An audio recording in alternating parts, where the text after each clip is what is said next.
네, 밤사이 남부지방에 폭우가 예보됐는데요. 주로 전남 서해안, 남해안에 집중이 됐고 가뭄이 심한 경남은 폭우 대신 단비가 내렸습니다. 하지만 내일까지 추가로 경남 남해안에 강한 기습폭우가 쏟아질 수 있어 우려는 여전합니다.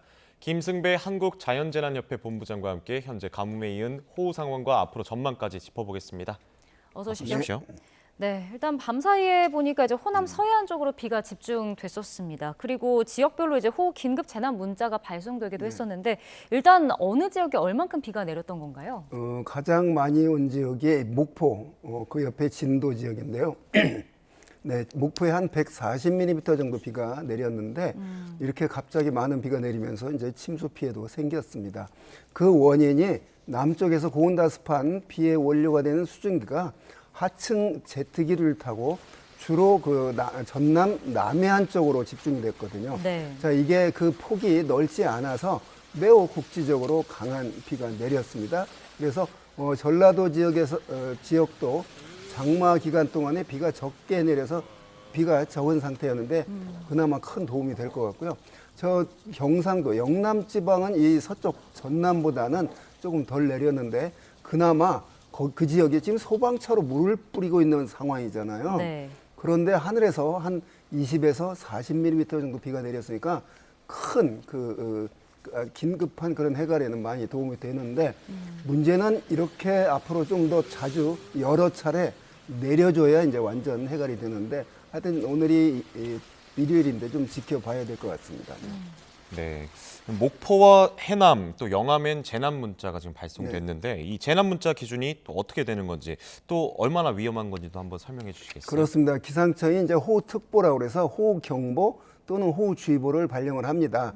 그거는 앞으로 비가 많이 올 겁니다. 그런 호우경보, 호우주의보인데 이 긴급 재난 문자는 예보가 아닙니다.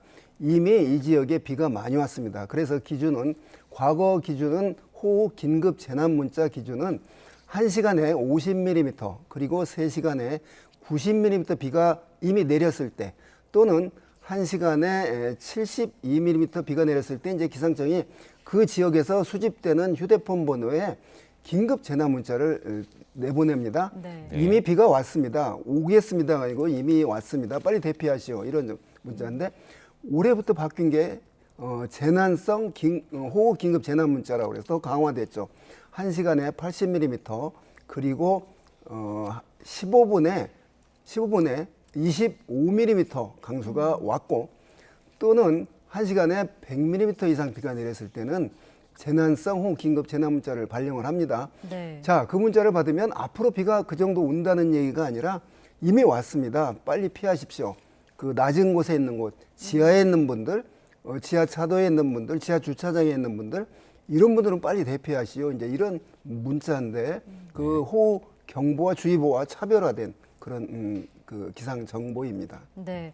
앞서 이제 목포에는 뭐 140mm 정도의 비가 쏟아지기도 했고 이렇게 전남, 광주 이제 해안 지역에 많이 비가 왔었잖아요. 근데 이제 남부지방이 아무래도 좀 가뭄이 좀 심각한 상황이었고 경남은 그 정도로 많이 내리진 않았거든요. 네. 앞으로 오늘 내일 정도 상황을 더 지켜봐야 가뭄 해결에 도움이 되는지를 볼 수 있는 건가요? 그렇습니다. 지금 비구름 영상을 보면 우리나라 한반도 반절 나눠서 동쪽 지역으로 비구름대들이 다 옮겨져 있고 우리 서울 등 서쪽 지역은 비구름이 없습니다. 네. 무슨 얘기냐면 이제 일시 그쳤다는 얘기인데 그런데 이게 서쪽에서 오는 비구름이 아니고 우리나라 남쪽에서 쫙 올라오는 그런 비구름이거든요. 그 태풍 돌핀 13호가 약해진 뒤 열대 저압부로 약해졌고 그 저기압이 그대로 죽지 않고 우리나라까지 접근해서 이런 비를 지금 가져다 주는 거거든요. 네. 그래서 그런 영향이 이제 저기압이 완전히 빠져나가는 시점이 내일 한 새벽 정도 될 것으로 보입니다. 그래서 일시 지금 서쪽이 약해졌지만 다시 또 남부에서 고온다습한 공기들이 하층 제트를 타고 계속 오다가 바다를 지나오다가 내륙에 부딪히게 되면 그게 이제 비구름을 더 강하게 만들고 그래서 남해안과 지리산 유역에 그렇게 많은 비가 내리는 원인인데 이 시간 이후 오후와 오늘 밤 사이에 또다시 남해안에 또 어제 오늘 내린 만큼의 비가 더 내릴 가능성이 있습니다. 서울, 경기는 그 비구로부터 이제 멀리 있기 때문에 내리더라도 뭐 조금 더 내리는 수준이니까 앞으로 조심해야 될 곳들이 남해안이 될 것 같고, 그 남해안이 비가 적게 온 지역이기 때문에 네. 피해 잘 그 대비를 해서 피해는 줄이고 비는 우리가 그 수자원을 확보하는 그런 고마운 비가 되기를 바랍니다. 네, 말씀하신 대로 이제 또 비로 인해서 피해가 우려되는 상황인데 원래 이 메마른 땅이 호우에는 더 위험한 건가요? 그렇습니다. 갑자기 많이 내리면, 그러니까 지금 목포 사례도 많이 침수가 됐는데, 사실은 목포에 140mm면 그 하루에 2, 3일에 400mm, 500mm 이거에 비해서는 그렇게 많이 온 비는 아니거든요. 어딘가 막힌 것 같아요. 저 정도 비에 아까 그 영상을 보면 이제 그런 상태가 그 계속 이어질 텐데, 이런 그 남부 지방에 많은 비가 내리는데 땅이 이제 메말라 있는 상태에서 한꺼번에 시간당 100mm 비가 내리면 땅속으로 스며들기보다는 그대로 그냥 유출돼 버립니다. 그렇기 때문에 이렇게 메마른 땅에, 갈라진 땅의 상태에서는 약한 비가 여러 번 내리는 게 더 수자원 확보에 땅속까지 물이 들어가는데 도움이 됩니다. 마른 상태에서 많은 비가 한꺼번에 쏟아지면 땅속보다는 그대로 그 하천으로 흘러버리는 그런 경우가 있습니다. 네. 그러니까 많은 비가 갑자기 내리면 이제 스며들지 않고 이제 비가 이렇게 좀 흘러 내려간다라는 말씀이신데, 이렇게 되면 그 산 쪽에 있는 지역은 산사태 위험도 큰 건 아닙니까? 그렇습니다. 그래서 비가 많이 올 때 주의할 점이 이제 지하 공간에 있는 분들, 그 다음에 그런 산사태 위험 지역들 또는 경사지 어떤 그 깎아낸 곳들, 그런 지역에 있는 분들은 이렇게 많은 비가 온다고 예보가 됐고 또 호우특보가 발령이 된 지역들은 그런 산사태를 각별히 조심을 해야 됩니다. 네. 그 인근에 계신 분들은 어떤 점을 주의해서 좀 대피를 해야 될까요? 자, 산사태 발생 지역이 아까 말한 인간이 도로를 내거나 주택단지를 조성하기 위해서 손을 댄 곳들이 위험하거든요. 그런 지역은 이제 본인들이 그런 상황을 파악을 할 테니까, 자, 그래서 산사태가 갑자기 나는 것이지만 산사태 조짐이 있습니다. 그래서 갑자기 전봇대가 기울어진다거나 네. 나무가 기울어진다거나 산 경사면에서 물이 새어 나온다거나 이러면 땅속에 있는 이제 그 흙과 자갈들이 움직이기 시작했다는 얘기거든요. 그런 면에서 산사태 위험 지역에 있는 지역들은 산사태 발생 그 조짐을 면밀히 낮에는 잘 확인을 해서 대처를 해야 되겠습니다. 네, 아까 그 재난 문자 기준이라던가 이런 걸 조금 설명을 해주셨는데 올해 또 기상청이 이제 여름철 호우에 대비해서 호우 긴급 재난 문자를 더 강화하지 않았습니까? 이런 게 어떤 방식으로 발송되는 건가요? 그렇습니다. 올해 전에는 이제 호우 긴급 재난 문자, 아까 말한 제가 말씀드린 1시간에 50mm 또는 3시간에 1시간에 50mm 비가 내렸고 3시간에 90mm가 동시에 내렸을 때, 또는 1시간에 72mm 내렸을 때가 이제 호우 긴급 재난 문자를 발령을 지금까지 해왔어요. 네. 그런데 올해 재난성 호우 긴급 재난 문자, 앞에 재난성이란 말이 붙었는데 더 많이 온다는 거죠. 1시간에 80mm 이상 또는 15분에 25mm 이상이 동시에 그 비가 내렸을 때, 15분에 25mm 비가 내렸다는 얘기는 그 엄청나게 많이 내린 양이거든요. 네. 네. 그리고 또는 1시간에 100mm 이상 비가 내렸을 때 이제 재난성 긴급 재난 문자를 발령을 합니다.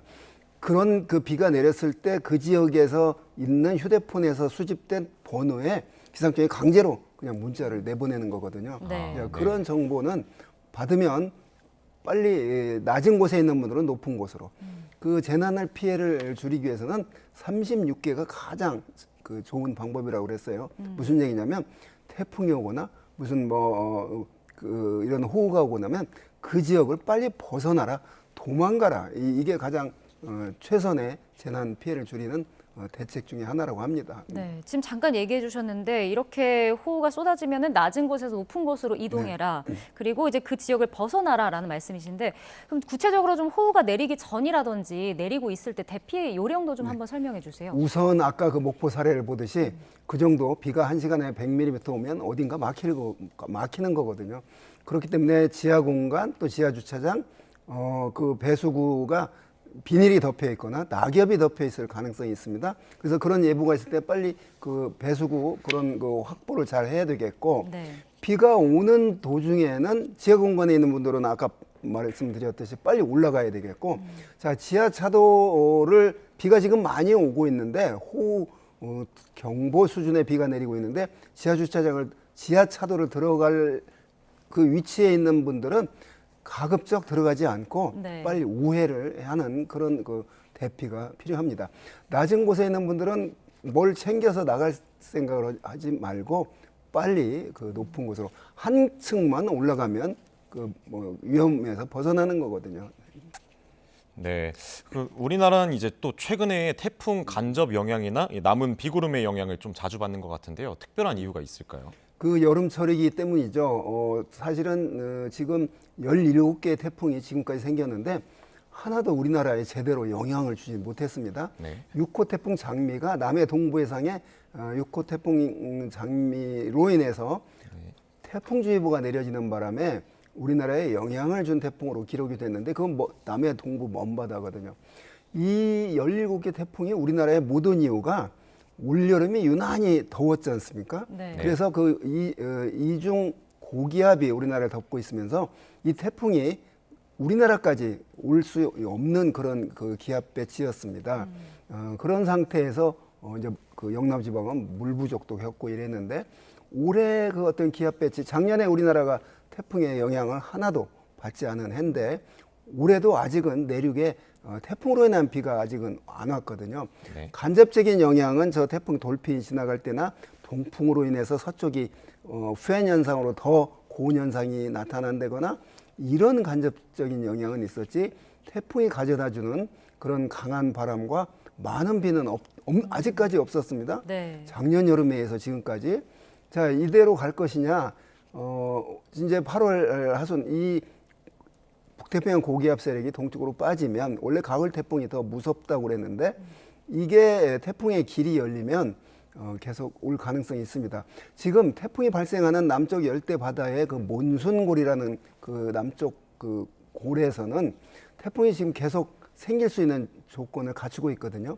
바닷물의 온도는 따뜻하고 그 지역으로 지금 강한 바람이 불고 있는데 자, 이 태풍 거기에서 앞으로 17호로 태풍이 끝났고 아직 18호는 발생을 하지 않았지만 네. 곧 조만간 발생을 할 것으로 보입니다. 오늘이 일요일인데 이번 주는 내일 새벽에 이번 비가 그친 뒤에 또다시 어떤 정체 전선이 우리나라 주변에 만들어질 것으로 보입니다. 네. 북쪽에서 내려온 상대적으로 찬 공기와 남쪽에서 올라오는 아주 지금 우리가 느끼는 따뜻한 공기 사이에 전선이 형성이 되고 거기에 저기압이 발달해서 지나면서 이제 비가 내릴 것으로 보이는데 그래서 희망적인 게 태풍은 오지 않지만 그런 아까 말한 이번 주 앞으로 이번 주에 그런 그 영향으로 비가 좀 자주 내리는 그런 네. 한 주가 될 것으로 보여서 비 부족한 면에서는 비교적 다행이라고 생각하고 태풍은 뭐 언제 온다 이런 예측이 불가능한 거고 분명히 생기긴 생길 것이다. 그런데 현 기압 배치에서는 우리나라까지 접근하기 어렵다. 그런데 앞으로 이 기압 배치가 바뀔 것이다. 그러면 9월까지도 태풍이 언제든지 올 수 있고 최근에 10월 상순까지도 우리나라에 태풍이 올 수 있는 그런 조건이 만들어질 겁니다. 그래서 오늘로부터 한 열흘 이내에서 정확한 예측이 가능하니까 그 뒤는 좀 더 지켜봐야 되겠습니다. 네. 그리고 이제 올여름 굉장히 덥지 않았습니까? 네. 뭐 극한 더위다 40도까지 올라가기도 했는데 이제 9월을 앞두고 있는데 언제까지 더울까요? 지금 많이 누그러졌죠. 그 42.5도 우리 올해 2026년 8월 2일 경남 양산에서 42.5도는 제가 보기에는 아마 상당한 기간 그 어떤 퀴즈 문제에 우리나라에서 가장 높은 기온이 얼마일까요? 이 기준이 될 겁니다. 42.5도가. 그래서 지금 상대적으로 북쪽에서 그동안 내려오지 못했던 찬 공기가 상층 기압고를 따라서 우리나라 쪽으로 왔거든요. 그래서 이제 대기가 불안정해서 소나기 내리는 곳도 있고 이런데 이러한 상태 때문에 1년 중 가장 극한 그 정점은 지났지만 9월까지는 지구 온난화 틀 속에 있기 때문에 한반도 주변의 온도 또 바닷물의 온도가 높거든요. 네. 네. 그렇기 때문에 금방 선선한 그런 날씨는 보이지 않을 거고 우리 몸이 느끼는 그 더위 33도 안팎의 기온들이 한 9월까지는 이어지고 간간이 또 열대야까지 나타나니까 극한적인 정점은 지났지만 완전히 시원하시기는 지구 온난화의 영향으로 큰 틀에서 잠깐씩 비가 오고 이럴 때 기온은 떨어지겠지만 네. 그런 무더운 날씨는 9월까지 이어진다고 봐야 되겠습니다. 알겠습니다. 오늘 말씀 여기까지 듣겠습니다. 지금까지 김승배 한국자연재난협회 본부장과 함께했습니다. 오늘 말씀 고맙습니다. 네.